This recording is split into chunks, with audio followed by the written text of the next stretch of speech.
ఒకవైపు ఆంధ్రప్రదేశ్లో red book పాలన సాగుతోందన్న అప్రతిష్ట, మరోవైపు స్థానిక సంస్థలకు సంబంధించి మండలాలు మొదలుకొని మున్సిపాలిటీలు, మున్సిపల్ కార్పొరేషన్లలో ఎంపీపీ, వైస్ ఎంపీపీ, చైర్మన్లు, వైస్ చైర్మన్లు, మేయర్లు, డిప్యూటీ మేయర్ల స్థానాలను దక్కించుకోవడానికి కూటమి సర్కారు ప్రజాస్వామ్యాన్ని అపహాస్యం చేస్తోందన్న విమర్శలు వెలువెత్తుతున్నాయి. తాజాగా కడప మేయర్ సురేష్ బాబుపై విజిలెన్స్ విచారణ జరిపించి అవినీతికి పాల్పడ్డారంటూ అనర్హత వేటు వేశారు.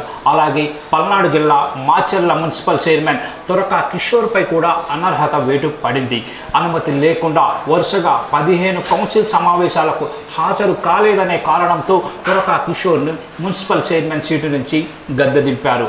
ఇవన్నీ విజయాలుగా టీడీపీ ప్రజాప్రతినిధులు భావించవచ్చు. కానీ ప్రతిదీ జనం గమనిస్తూ ఉంటారని, ఎన్నికల్లో తగిన బుద్ధి చెబుతారనే కనీస భయం కూడా లేకపోవడం ఆశ్చర్యం కలిగిస్తోంది.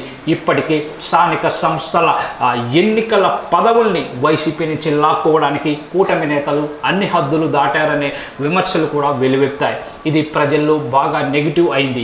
ఇక ఇప్పుడు కడప మేయర్, మాచర్ల మున్సిపల్ చైర్మన్పై అనర్హత వేటు వేయడం అధికార అహంకారానికి పరాకాష్ట అనే చర్చకు తెరలేసింది. తనకు మేయర్ పక్కన కుర్చీ వేయలేదని, అతనికి ఆ సీటు లేకుండా చేస్తానని గతంలో కడప ఎమ్మెల్యే ఆర్ మాధవిరెడ్డి చేసిన హెచ్చరిక అందరికీ గుర్తుండే ఉంటుంది. లేని అధికార హోదా కావాలని డిమాండ్ చేయడం ఆమెకే చెల్లిందని వైసీపీ నేతల విమర్శ. సురేష్ బాబుపై అవినీతి ఆరోపణలు, అలాగే తురకా కిషోర్పై సమావేశాలకు గైర్హాజరు కేవలం సాకు మాత్రమే. చేతిలో అధికారం ఉండడంతో ఏమైనా చేస్తామనే సంకేతాలని పంపినట్లయింది కూటమి సర్కారు. అందులోనూ ఇద్దరు బీసీ నేతలపై వేటుకు తప్పక మూల్యం చెల్లించుకోవాల్సి ఉంటుందనేది రాజకీయ విశ్లేషకుల మాట. మహా అయితే వాళ్ళిద్దరూ 10 నెలల్లో ఆ పదవుల్లో ఉంటారు. ఆ తర్వాత ప్రజల్లో బలం ఉంటే ప్రతి చోట స్థానిక సంస్థల పదవుల్ని సొంతం చేసుకోవచ్చు.